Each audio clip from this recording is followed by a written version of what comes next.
ನೀವಿಲ್ಲಿ ಸೂಪರ್ ಪ್ರತಿನಿಧಿ channel subscribe ಆಗದಿದ್ದರೆ ಈ ಕೂಡಲೇ ಸಬ್ಸ್ಕ್ರೈಬ್ ಮಾಡಿ ಹಾಗೂ ದಿನನಿತ್ಯದ ಅಪ್ಡೇಟ್ಸ್ಗಳಿಗಾಗಿ ಪಕ್ಕದಲ್ಲಿರುವ ಬೆಲ್ ಐಕಾನ್ಗೆ ಪ್ರೆಸ್ ಮಾಡಿ.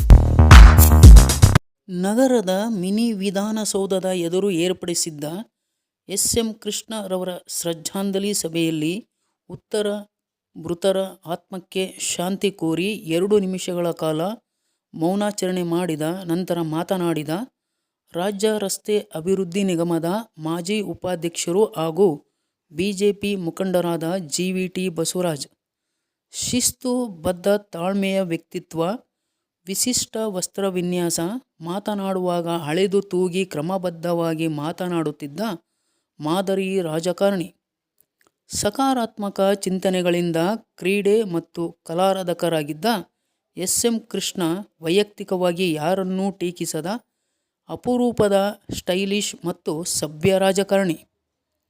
ಹಾಡು ಮುಟ್ಟದ ಸಪ್ಪಿಲ್ಲ, ಎಸ್.ಎಂ.ಕೆ ನಿಭಾಯಿಸಿದ ಪದವಿಗಳಿಲ್ಲ.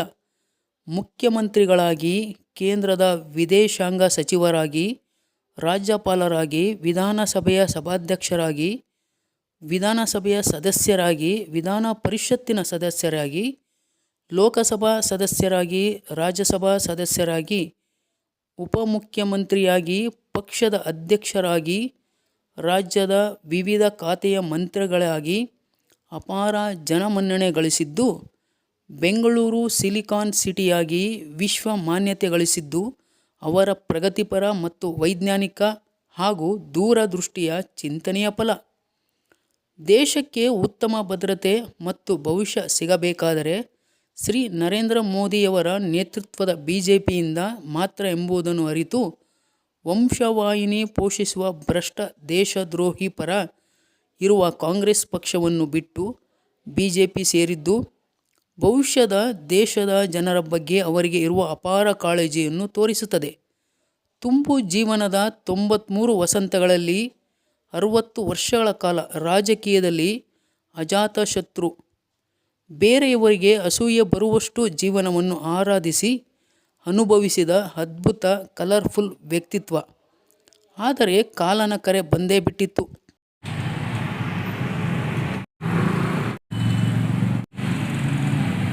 ರಾಜ್ಯದ ಅನೇಕ ಖಾತೆಗಳನ್ನು ನಿಭಾಯಿಸಿ ಸುಮಾರು 60 ವರ್ಷಗಳ ಕಾಲ ರಾಜಕಾರಣದಲ್ಲಿ ಒಂದಿಲ್ಲ ಒಂದು ಹುದ್ದೆಯನ್ನು ನಿಭಾಯಿಸಿ ಇವತ್ತೇನು ಬೆಂಗಳೂರಿಗೆ ಕರ್ನಾಟಕಕ್ಕೆ ಕೀರ್ತಿಯನ್ನು ತಂದಿದ್ದಾರೆ. ಇವತ್ತೇನು ಸಿಲಿಕಾನ್ ವ್ಯಾಲಿ ಅಂತ ಬೆಂಗಳೂರನ್ನ ಸಿಂಗಪೂರ್ ಮಾಡಬೇಕು ಅನ್ನೋಂಥ ದೂರದೃಷ್ಟಿಯ ಪ್ರಗತಿಪರವಾದ ಚಿಂತನೆಗಳಂತ ಎಸ್.ಎಂ.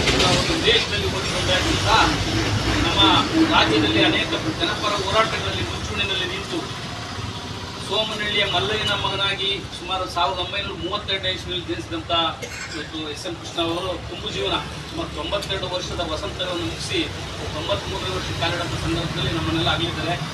ಅವರ ಆತ್ಮಕ್ಕೆ ಶಾಂತಿ ಸಿಗಲಿ, ಅವ್ರ ಕುಟುಂಬದವರ ಏನು ನೋವಿದೆ ಅದನ್ನು ಬರ್ತಕ್ಕಂಥ ಶಕ್ತಿಯನ್ನು ಭಗವಂತ ದಯಪಾಲಿಸಲಿ ಅಂತ ಎಸ್.ಎಂ. ಕೃಷ್ಣರವರು ಅವರ ಒಂದು ಉಡುಗೆ ತೊಡುಗೆ ಇರ್ಬೋದು, ನಡೆ ನುಡಿ ಇರ್ಬೋದು, ಮಾತುಗಾರಿಕೆ ಇರ್ಬೋದು, ಯಾವುದೊಂದನ್ನು ಸಹ ಅಳೆದು ತೂಗಿ ಮಾತಾಡ್ತಕ್ಕಂಥ ವ್ಯಕ್ತಿತ್ವ. ಅವರು ಅನೇಕ ರಾಜಕಾರಣಿಗಳಿಗೆ, ಸಾರ್ವಜನಿಕರಿಗೆ ಎಲ್ಲರಿಗೂ ಸಹ ಒಂದು ಮಾದರಿಯಾದಂಥ ವ್ಯಕ್ತಿತ್ವ. ಅಂತ ವ್ಯಕ್ತಿ ಯಾರಿಗೂ ಸಹ ತುಚ್ಛವಾಗಿ ಮಾತಾಡೋದಾಗಲಿ, ಯಾರನ್ನ ಟೀಕೆ ಮಾಡೋ ಸಂದರ್ಭದಲ್ಲಿ ವೈಯಕ್ತಿಕವಾಗಿ ಟೀಕೆ ಮಾಡೋದಂತರ ಮುಗುವಂಥ ಮನಸ್ಸಿನ ಎಸ್.ಎಂ. ಕೃಷ್ಣರವರು ಕಲೆ ಬಗ್ಗೆ, ಸಂಗೀತದ ಬಗ್ಗೆ, ಕ್ರೀಡೆ ಬಗ್ಗೆ ತುಂಬ ಆಸಕ್ತಿಯನ್ನು ಹೊಂದಿದ್ರು. ಜೀವನದ ಆಸಕ್ತಿಯನ್ನು, ಜೀವನಾನುಭವವನ್ನು ಯಾವ ರೀತಿ ಮನುಷ್ಯ ಮಾಡಬೇಕು ಅಂತ ಎಸ್.ಎಂ. ಕೃಷ್ಣ ಮಾದರಿ ಆಗ್ತಾರೆ. ಎಲ್ಲರೂ ಸಹ ರಾಜಕಾರಣದಲ್ಲಿರ್ಬೋದು, ಬೇರೆ ಬೇರೆ ಜನ ಅವರ ಒಂದು ಸೌಮ್ಯ ರೀತಿಯಲ್ಲಿ ಅವರು ಉಡುಗೆ ತೊಡುಗೆ ಎಲ್ಲರಿಗೂ ಸಹ ಅನುಕರಣೀಯವಾದಂಥ ವ್ಯಕ್ತಿತ್ವ ಅವ್ರದ್ದು.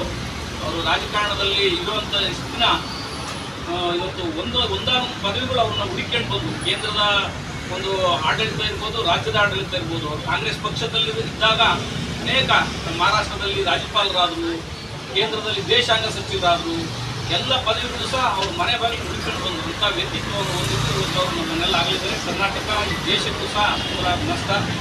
ಇವನ್ನೆಲ್ಲ ಇದು ನಮ್ಮ ಸಿಕ್ಕಿರೆಯ ಎಲ್ಲ ಸಾರ್ವಜನಿಕ ಬಂಧುಗಳು ಅವರಿವತ್ತು ಶ್ರದ್ಧಾಂಜಲಿಯ ಈ ಮೂಲಕ ಶ್ರದ್ಧಾಂಜಲಿಯನ್ನು ಅರ್ಪಿಸ್ತಾ ಇದ್ದೀವಿ. ಅವರು ಅಮರರಾಗಲಿ, ಅವರ ಆದರ್ಶಗಳು, ಅವರ ನಡೆನುಡಿಗಳು ಅನುಕರಣೀಯವಾಗಲಿ ಮುಂದಿನ ತಲೆಮಾರಿಗೆ ರಾಜಕಾರಣಿ ಇದ್ದ ಅನ್ನೋಂಥದ್ದು ಮತ್ತು ಅವರ ಏನು ನಡೆನುಡಿಗಳಿದ್ದು ಅದು ಬೇರೆ ಸ್ಫೂರ್ತಿಯಾಗಿ ಅಂತ ಈ ಸಂದರ್ಭದಲ್ಲಿ ನಾನು ನನ್ನ ಅನಿಸಿಕೆಗಳನ್ನು ವ್ಯಕ್ತಪಡಿಸ್ತಾ ನನ್ನ ಮಾತನ್ನು ಕೇಳಿಕೊಳ್ಳುತ್ತೇನೆ.